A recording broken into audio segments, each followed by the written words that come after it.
wabarakatuh.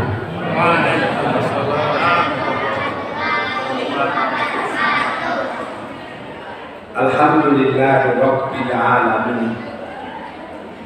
Wa bihi nasta'in ala umuri dunya waddin. Asyhadu an la ilaha illallah wa asyhadu anna Muhammadan abduhu wa rasuluh la nabiyya ba'dah. Allahumma sholli ala Muhammad wa ala ali Muhammad. Ya ayyuhal hafizun, inni usyikum wa iyaya bittaqwallah faqad fazal muttaqun. Qala Allah Ta'ala fil Qur'anil Karim, A'udzu billahi minasy syaithanir rajim. Bismillahirrahmanirrahim. Subhanalladzi asra bi 'abdihi lailan minal masjidil haram ilal masjidil aqsa alladzi barakna hawla linuriyahu min ayatina innahu huwas samiul basir. Bapak-bapak, ibu-ibu, hadirin dan hadirat, para undangan Allah yang berbahagia, puja, puji dan syukur, tahmid, tasbih, tahlil dan takbir hanya wajar kita sanjungkan kehambaan Allah Rabbul Jalil, sebab dengan rahmat, kudrat, iradat dan inayatnya kita masih lagi diberi nikmat hidup. Semoga kehidupan kita hari ini lebih baik dari hari yang lalu. Kehidupan kita hari esok akan lebih baik dari hari ini. Selawat beriring salam kita pohonkan kepada Allah agar senantiasa dicurahkan kepada Rasulullah Habibullah Muhammad sallallahu alaihi wasallam.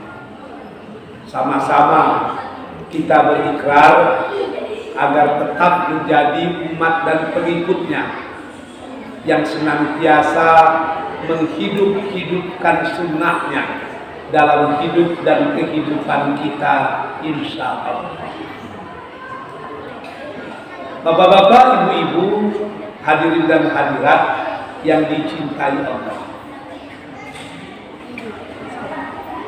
peristiwa Isra Mi'raj yang kita peringati pada malam hari ini merupakan salah satu mukjizat yang dimiliki oleh Rasul Sallallahu Alaihi Wasallam. Dia disebut dengan mukjizat karena arti dari mukjizat itu adalah alat untuk melemahkan. Apa maksudnya itu? Rasul memiliki mukjizat agar dengan mukjizat itu dia bisa melemahkan musuhnya dan memperkuat kerasulannya. Makanya mukjizat itu datang disesuaikan dengan kondisi umatnya. Contoh, Nabi Isa alaihissalam, mukjizatnya bisa menghidupkan orang yang sudah mati. Kenapa itu mukjizat Nabi Isa? Sebab di zaman Nabi Isa itu profesi yang sangat diagung-agungkan orang adalah dokter. Kenapa dokter sangat diagungkan? Sebab dokter dianggap orang yang luar biasa. yang bisa mengobati orang sakit, bahkan bisa menyembuhkan segala penyakit. Jadi siapa jadi dokter itu dianggap orang hebat. Siapa yang pakar di bidang kesehatan itu dianggap paling hebat. Tapi Nabi Isa datang. Begitu Nabi Isa datang, dia bukan sekedar bisa menyembuhkan orang yang sakit. Nabi Isa bahkan bisa menghidupkan orang yang sudah mati. Melihat itu, dokter-dokter yang menjadi umat Nabi Isa pun berpikir, kita dokter ini mengasih obat, kita bisa membantu menyembuhkan, kita bisa. Tapi kalau menghidupkan orang yang sudah mati, kita tidak akan pernah mampu. Oleh sebab itu, apa yang dilakukan oleh Isa ini bukan ilmu, tapi ini di atas ilmu. Itulah yang disebut dengan mukjizat. Melihat kondisi seperti itu, berbondong-bondonglah para dokter mengungkapkan keislaman mereka di zaman Nabi Isa alaihissalam. Jadi mukjizat itu gunanya melemahkan lawan, memperkuat risalah kerasulan. Di zaman Nabi Yusuf misalnya, mukjizat Nabi Yusuf itu mampu memahami dan menafsirkan mimpi. Kenapa itu pula mukjizat Nabi Yusuf? Rupanya di zaman Nabi Yusuf itu profesi yang paling ditakuti orang adalah tukang tenung dan tukang ramal. Tukang ramal itu bisa meramalkan macam-macam mimpi. Tapi ketika raja bermimpi, tukang ramal itu tidak mampu menjelaskan apa maksud mimpinya. Lalu Nabi Yusuf bisa menjelaskan apa arti mimpi raja tadi, sehingga raja terkejut, tukang-tukang ramal mimpi pun terkejut, sehingga di zaman Nabi Yusuf berbondong-bondonglah para dukun masuk Islam.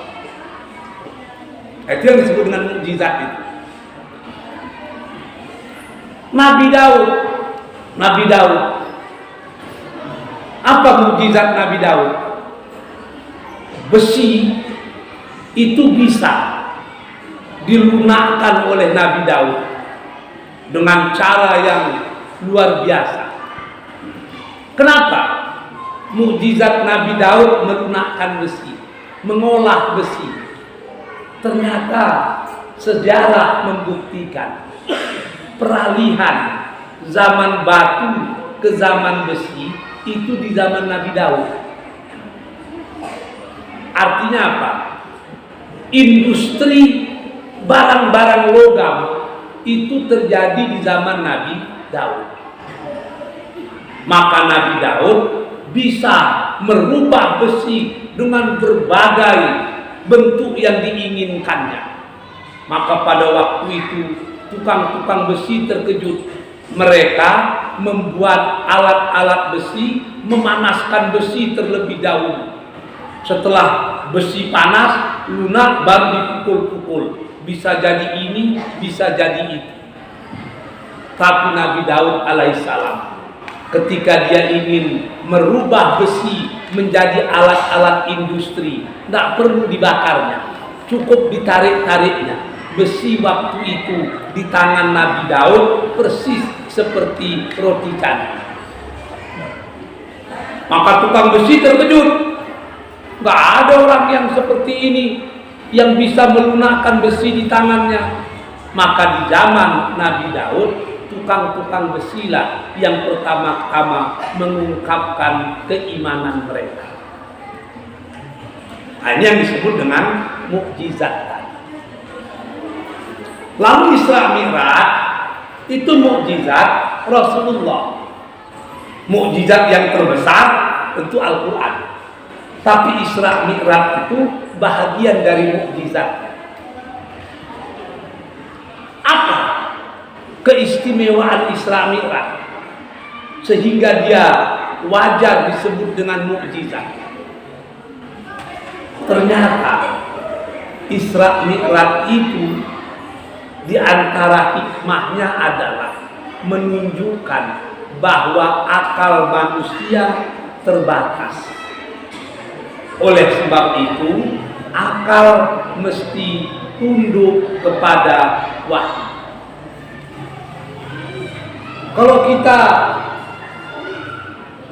bayangkan, kita pikirkan, Isra Mi'raj itu mustahil terjadi.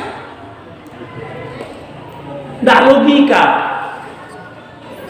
Coba bapak-bapak dan ibu-ibu bayangkan, di zaman Rasul, perjalanan dari Mekah ke Baitul Muqaddis itu lebih kurang 20 hari. Balik 20 hari. Artinya pergi dan kembali itu paling tidak 40 hari. Dari Mekah ke Baitul Muqaddis balik lagi 40 hari.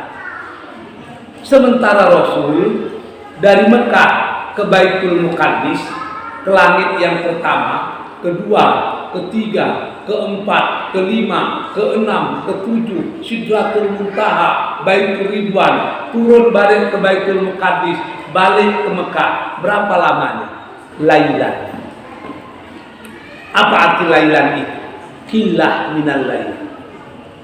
Sebahagian kecil daripada malam.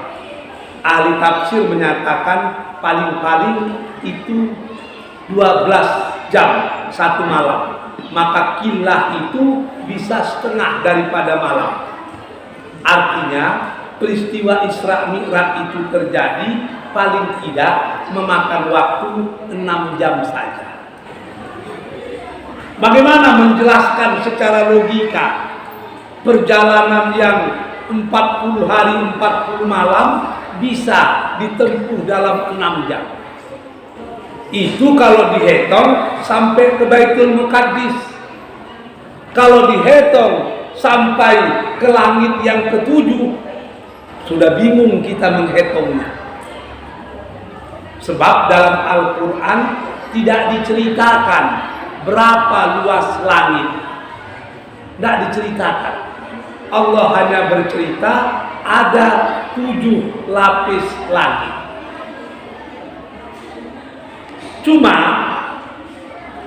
di dalam Al-Quran ada sedikit dijelaskan tentang langit pertama. Kata Allah, walaqad zayyana sama'ad dunya bimasabih. Kami hiasi langit yang pertama itu bimasabih, dengan lampu-lampu, dengan bintang-bintang. Artinya apa? Selagi masih ada bintang, itu masih lagi langit yang pertama. Berapa jarak bintang yang paling jauh dari bumi yang sudah diketahui oleh manusia? Menurut NASA, Badan Antariksa Amerika, sudah ada satu bintang yang diketemukan jauhnya dari bumi 9 juta tahun cahaya. Artinya dia masih di langit yang pertama. Berapa kilometer? 9 miliar tahun cahaya itu berapa kilometer? Kita sama-sama tahu, menurut pakar astronomi, 1 detik cahaya itu 300.000 kilometer. 1 menit cahaya 300.000 kali 60. jumlahnya 18 juta kilometer. 1 menit, 1 jam 300.000 kali 60 kali 60. Jumlahnya berapa? 1.080.000.000 kilometer.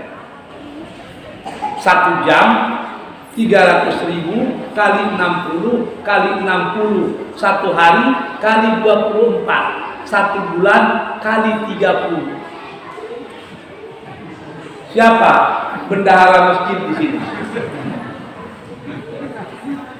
Itu udah nggak bisa dihitung lagi.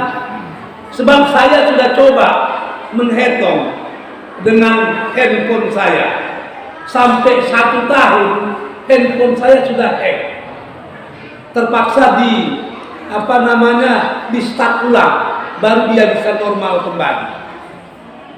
Bagaimana dengan 9 miliar tahun cahaya? Nggak ada yang bisa menjelaskan. Itu baru langit yang pertama. Bagaimana dengan langit yang kedua? Langit yang ketiga, langit yang keempat, kelima, keenam, ketujuh, Sidratul Muntaha, Baitur Ridwan, turun balik ke Palestina, pulang ke Mekah. Nabi berapa lama? 6 jam. 6 jam. Di mana logikanya? Makanya ketika Rasulullah bertemu dengan pamannya Abu Jahal bertanya, Muhammad, apa berita baru? Rasul bilang, ada berita baru. Apa itu? Malam tadi aku dibawa ke Baitul Muqaddis setelah Isya, dan aku kembali ke Mekah sebelum subuh. Terdiam Abu Jahal, berbinar-binar matanya. Kata Abu Jahal, ini kesempatan untuk menghentikan semua perbuatan Muhammad. Kalau disampaikannya kepada penduduk Mekah, tidak seorang pun yang akan percaya. Abu Jahal bilang, Muhammad, besok aku kumpulkan penduduk Mekah, lalu kau sampaikan ceritamu kepada mereka yang menyatakan engkau pergi ke Baitul Muqaddis sesudah Isya dan balik ke Mekah sebelum subuh. Nanti, kata Abu Jahal, yang akan menjadi saksi terhadap perkataanmu itu adalah Abu Bakar. Kenapa Abu Bakar menjadi saksi? Yang pertama, Abu Bakar itu orang yang tidak pernah berbohong. Kalau yang menyatakan Muhammad pembohong Abu Jahal, orang tidak percaya. Sebab Abu Jahal memang suka berbohong. Tapi kalau nanti yang menyatakan Muhammad pembohong Abu Bakar, paling tidak setengah penduduk Mekah pasti percaya. Karena dia tidak pernah berdusta. Yang ketiga, Abu Bakar itu pernah beberapa kali ke Baitul Muqaddis, sehingga dia tahu betul berapa lama perjalanan ke sana. Tidak mungkin dia berdusta. Yang berikutnya, Abu Bakar itu sahabat yang paling akrab dari Rasulullah. Kalau bahasa kitanya, konco palangkin, akrab sekali. Kalau nanti yang menyebutkan Muhammad pembohong adalah Abu Bakar, itu luar biasa sakitnya hati Rasulullah. Kenapa? Sebab orang yang paling dekat dengan dia yang menikamnya dari belakang. Sudah diatur strategi bagaimana caranya untuk menghabisi nama baik Rasulullah. Besoknya orang Mekah ngumpul di satu tempat. Apa kata Abu Jahal? Muhammad, ceritakan kepada mereka apa yang kau ceritakan padaku. Kata Rasulullah, saudara-saudaraku sekalian, aku ingin menyampaikan sesuatu.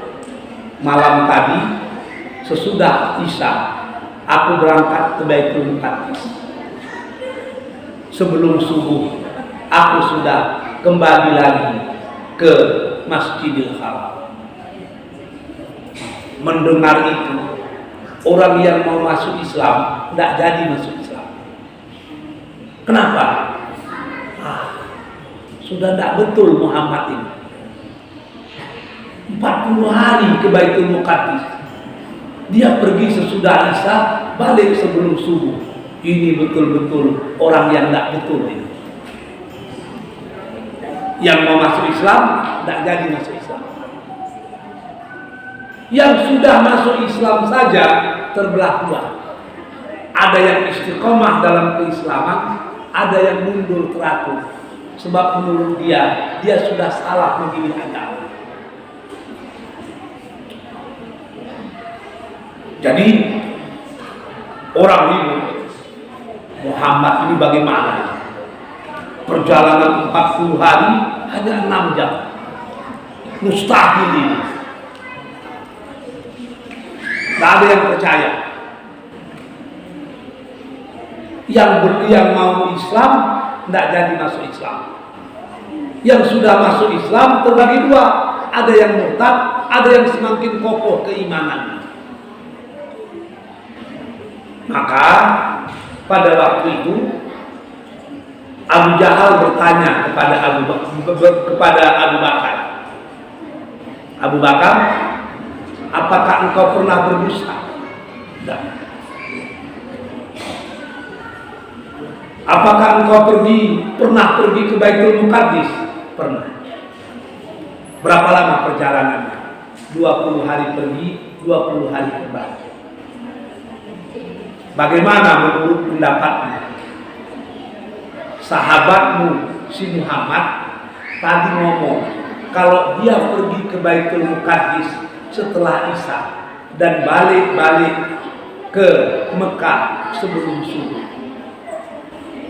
Bagaimana pendapatmu itu? Engkau pernah ke sana? Pernah. Apa mungkin 6 jam pergi dan kembali menuju Baitul Muqaddas itu? Orang semua terdiam.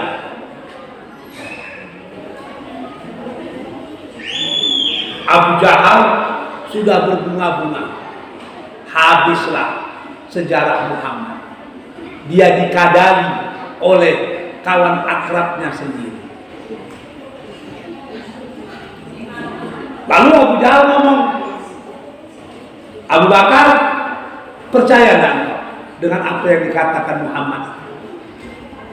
Apa jawaban Abu Bakar?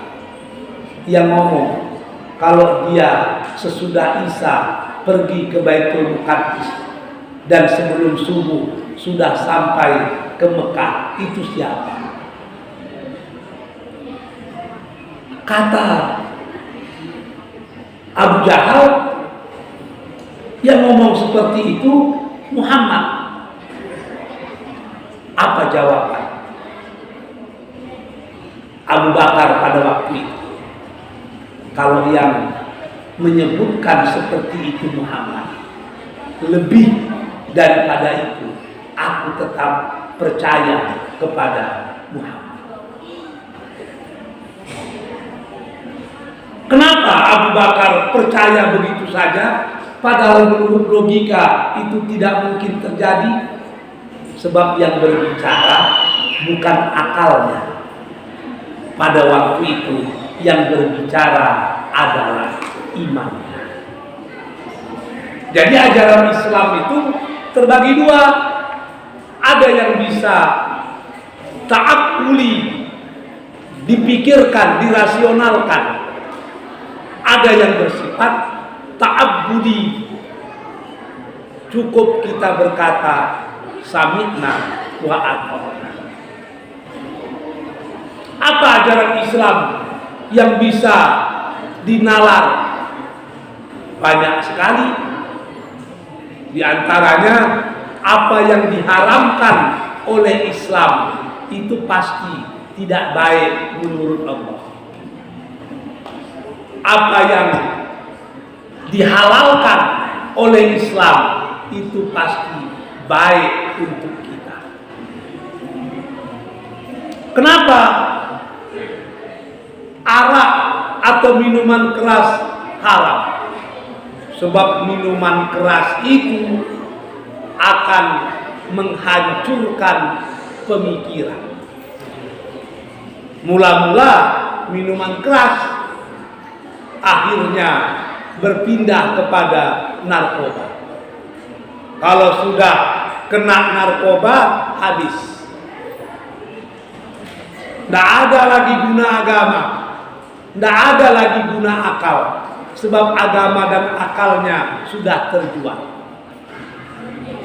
Saya beberapa waktu yang lalu pergi ke pusat rehabilitasi narkoba yang ada di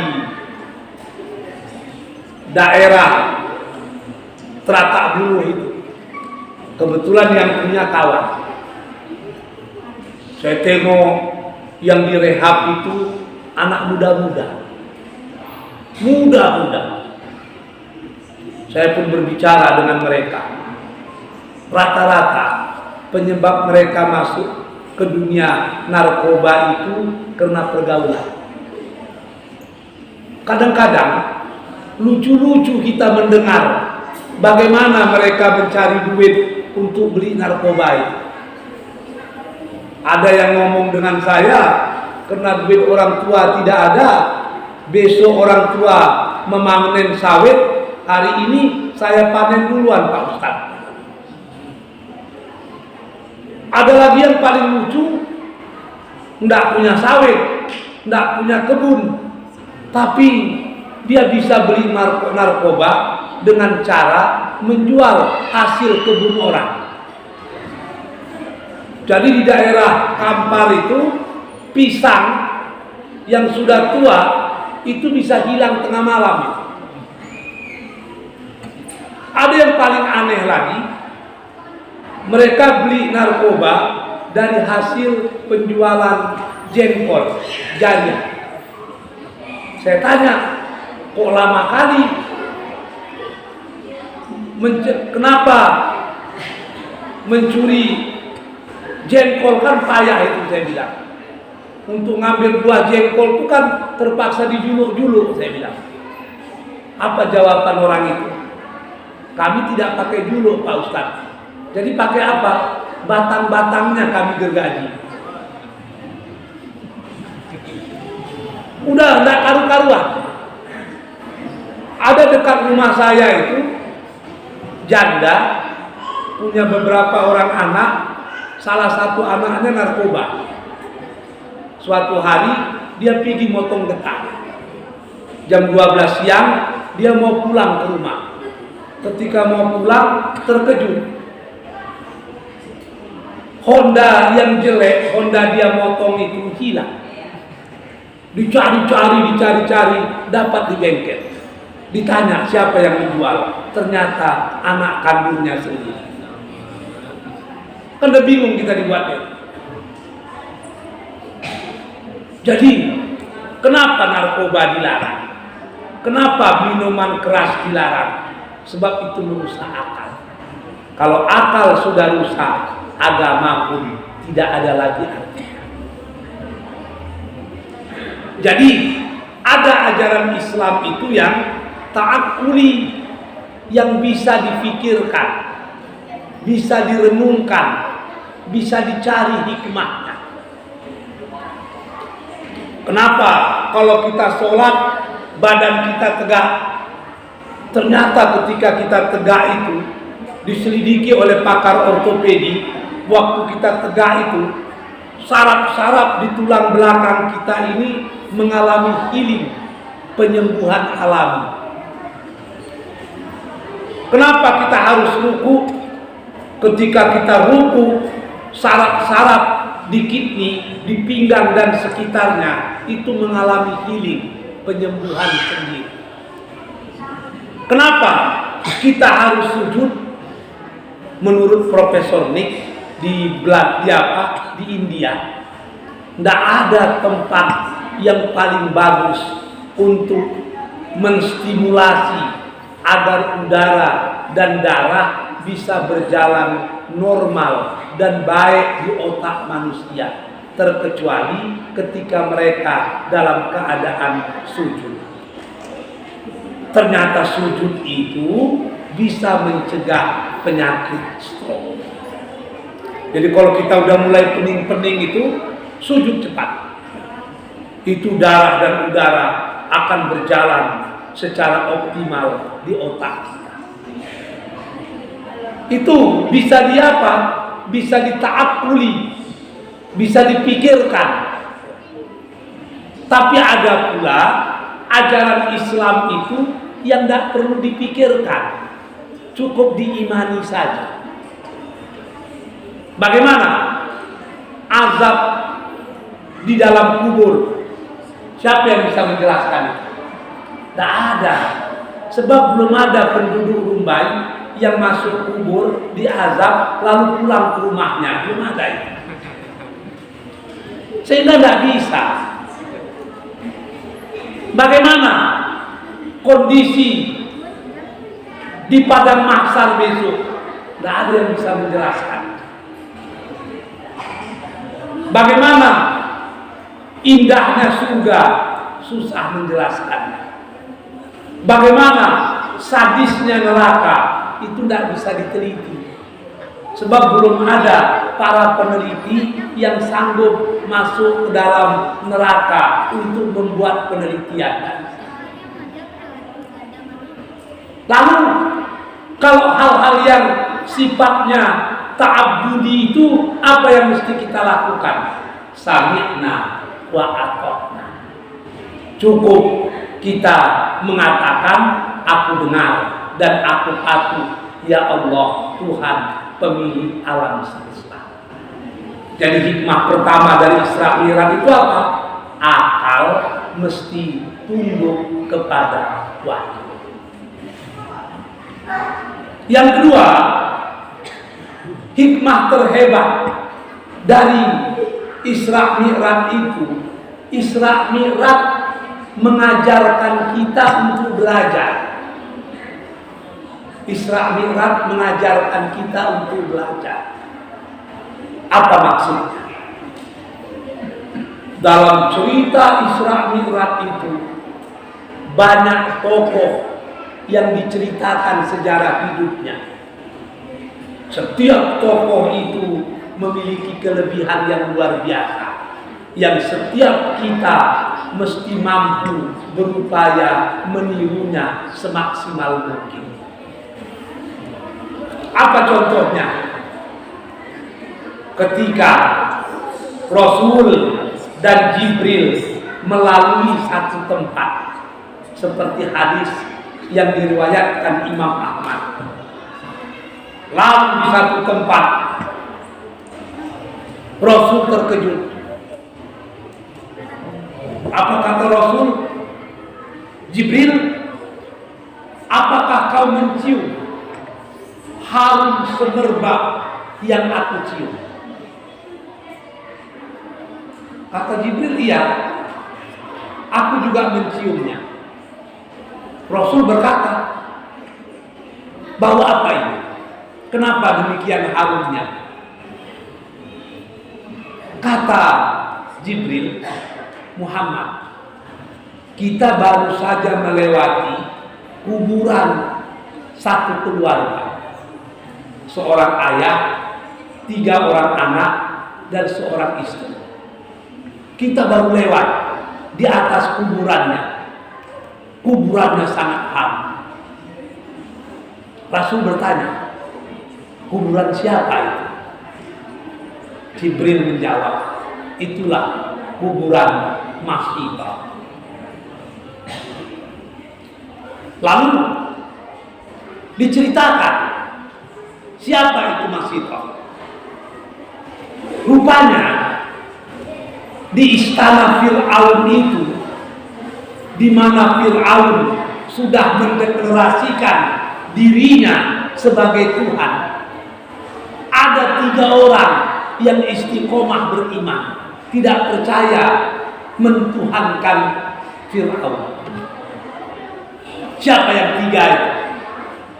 Yang pertama namanya Huzair. Huzair itu ajudan pribadi Fir'aun sekaligus suami dari Masyidah. Dia menjadi ajudan Fir'aun, tapi dia tidak percaya Fir'aun Tuhan. Baginya Tuhan itu tetap Allah. Yang kedua, yang beriman di dalam istana Fir'aun itu adalah permaisurinya sendiri, Asia, yang istiqomah dalam keimanannya, istiqomah dalam keislamannya, walaupun suaminya cingkah orang yang sudah mengaku dirinya sebagai Tuhan. Yang ketiga, yang beriman di istana Fir'aun itu adalah Masyidah. Siapa itu Masyidah? Tukang dandan, tukang pelihara, tukang jaga anak-anak Fir'aun. Akhirnya Fir'aun mengetahui kalau Huzair dan istrinya Masyidah itu tidak beriman dengan dia, sudah punya Tuhan yang lain. Dipanggil Huzair. Huzair, aku sudah tahu engkau tidak lagi mengimani diri. Sekarang pilih 2. Engkau murtad, kembali beriman kepadaku, atau engkau kuhabisi. Apa jawaban Huzair? Aku sudah menemukan Tuhanku, dan aku tidak akan mungkin mencari Tuhan selain Allah. Oke, kata Fir'aun,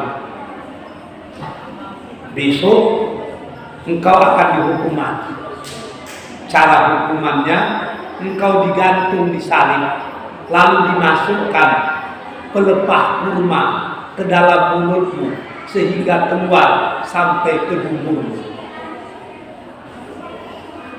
Tapi negosiasi belum selesai. Kalau engkau mau menganggap aku Tuhan, kubebaskan, dan engkau tetap menjadi asisten pribadi. Tapi kalau tidak, besok pagi tepat pukul 8, maka hukuman vonis dilaksanakan. Akhirnya besok vonis dilaksanakan. Huzair digantung, diikat, dimasukkan pelepah kurma ke dalam mulutnya sampai tembus ke duburnya, dan itu dilakukan di depan istrinya Masyidah dan 3 orang anaknya. Coba ibu bayangkan, seorang perempuan bernama Masyidah itu melihat dengan mata kepalanya sendiri suaminya disiksa sampai mati. Mati suaminya. Syahid Huzair. Fir'aun datang. Apa kata Fir'aun? Masyidah, kalau engkau beriman kepadaku, maka semua yang kau inginkan akan kupenuhi. Tapi kalau kau tidak beriman, engkau akan sama nasib dengan suamimu yang sudah mati tadi. Masyidah bilang, Fir'aun, aku sudah menemukan jalan Tuhanku. Aku tidak akan mungkin menuhankan orang seperti engkau. Oke, kata Fir'aun. Dipanggil tukang dapur, dipanggil staf dapurnya. Tolong cari kuali yang sangat besar yang biasa kita pakai untuk memasak satu ekor unta. Cari yang besar, kuali. Dapat. Letakkan kayu api di bawahnya, diletakkan. Masukkan air ke dalam kuali tadi, dimasukkan. Bakar api, dibakar.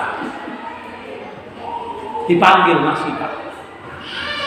Masita, kuali sudah diletakkan di atas api, sudah diletakkan di atas tungku. Api sudah menyala. Air dalam kuali sudah mulai menggelegak. Pilih antara dua. Engkau ikuti agamamu, engkau bebas.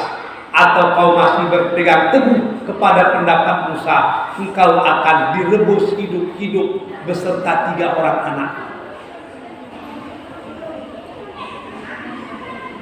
Masih tak dia istiqomah dalam keimanannya. Akhirnya dimulai vonis, dimulai hukuman. Datang Al-Budu menarik anak sulung daripada Masita. Di depan mata Masita sendiri, anak sulungnya itu dimasukkan ke dalam kuali yang airnya menggelegak. Meninggal anak sulungnya. Menangis Masita. Tapi bagi Masita, anak itu titipan Allah. Dia pasti akan kembali juga kepada Allah. Datang Firaun, Masita, masih terbuka negosiasi. Kalau engkau mau menyembahku, everything is okay. Kubangunkan rumah yang bagus, kuberikan modal hidup yang cukup, semuanya selesai. Kata Masita, tidak bisa. Harga diriku itu hanya iman. Kalau imanku saja sudah tergadai, maka tidak ada lagi beda aku dengan binatang. Fir'aun marah. Ambil anak yang nomor 2, diambil. Di depan Masita, anak itu dicampakkan ke dalam kuali sehingga menggeliat dan akhirnya meninggal dunia. Lintuh hati Masita itu. Suami dibunuh di depan mata, 2 anak dibunuh di depan mata. Kalau perempuan-perempuan calang-calang pasti gila pada waktu itu. Sekarang kata Firaun, engkau pilih, kami yang akan menyampaikan anak bayimu atau engkau sendiri yang menyampaikan anak bayimu ke dalam kuali yang airnya sudah menggelegak itu. Wah, sedih hati Masita. Tapi lucunya, ketika Bunda Bulana mulai melanda, apakah bisa pura-pura beriman atau bagaimana? Pada saat itulah anak yang baru berumur beberapa bulan itu ngomong. Apa kata anak tadi? Ibu, jangan galau, jangan risau, jangan resah, jangan gelisah. Mari sama-sama Bu, kita masuk ke dalam kuali itu. Sebab ayah dan abang-abang sudah menunggu kita di pintu surga. Anak kecil tadi yang berbicara. Teguh hati Masita. Dia sendiri yang masuk ke dalam kuali itu dalam keadaan memeluk anak kandungnya yang busuk. Ini pengajaran ibu-ibu sekalian bahwa dalam peristiwa Isra Mi'raj, Rasul Allah masih juga menunjukkan kepada kita bahwa peristiwa yang mukjizat itu juga menceritakan tentang seorang perempuan yang penuh dengan keistiqomahan. Itulah Masita. Untuk apa itu diceritakan? Untuk apa itu disampaikan? Agar perempuan-perempuan hari ini punya idola, dan idola mereka dalam keimanan adalah Masita. Jadi yang kedua, fungsi daripada Isra Mi'raj itu edukasi, pengajaran. ditemukan dengan para ruh-ruh para nabi agar Rasul dan umatnya belajar dengan kelebihan para Rasul tersebut. Diceritakan tentang Masito agar perempuan-perempuan kita punya idola, itulah Masito. Ini yang kita sebut dengan Isra Mi'raj, itu memiliki fungsi edukasi. Yang terakhir, Isra Mi'raj ini sesungguhnya adalah proses penjemputan perintah sholat.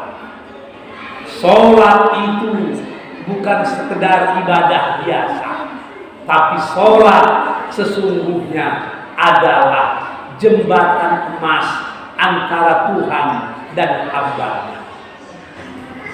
Apa maksud jembatan emas?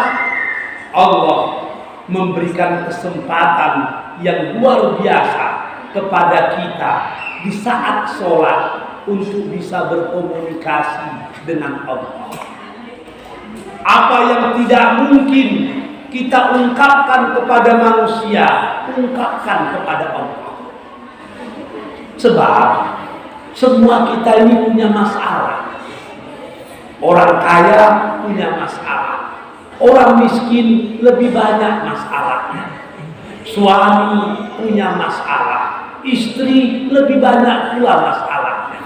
Ada kalanya permasalahan itu bisa kita selesaikan sendiri. Ada kalanya masalah itu bisa kita ajak orang berbagi. Tapi ada kalanya masalah itu memang gak mungkin kita ceritakan kepada orang lain. Tapi kalau kita simpan-simpan, itu akan menjadi penyakit. Jawabannya, kepada siapa kita bisa meluahkan perasaan, meluahkan beban hidup, meluahkan semua permasalahan yang sedang kita hadapi? Jawabannya cuma satu, ungkapkanlah kepada Allah Subhanahu wa Ta'ala. Ini yang dikatakan Rasul, aqrabu ma yakunul abdu min rabbih wa huwa sajid fa aksar doa. Sedekat-dekat hamba dengan Tuhannya adalah ketika dia sedang sujud dalam sholatnya, maka pada waktu itu perbanyaklah berdoa. Jadi kita berharap dengan peringatan Isra Mi'raj kali ini, mari kita evaluasi sholat kita. Kita perbaiki sholat kita sehingga sholat itu betul-betul mampu mencegah perbuatan keji dan munkar. Inna sholata tanha anil fahsyai wal munkar. Bagaimana kalau kita sudah sholat tapi perbuatan keji dan munkar masih kita lakukan? Kata Rasulullah, orang yang sholat tapi tetap juga melakukan maksiat, la sholat. Orang seperti ini seakan-akan belum lagi melaksanakan sholat. Saya rasa itu yang bisa saya sampaikan. Kita tutuplah pengajian malam hari ini dengan sama-sama membacakan Al-Fatihah.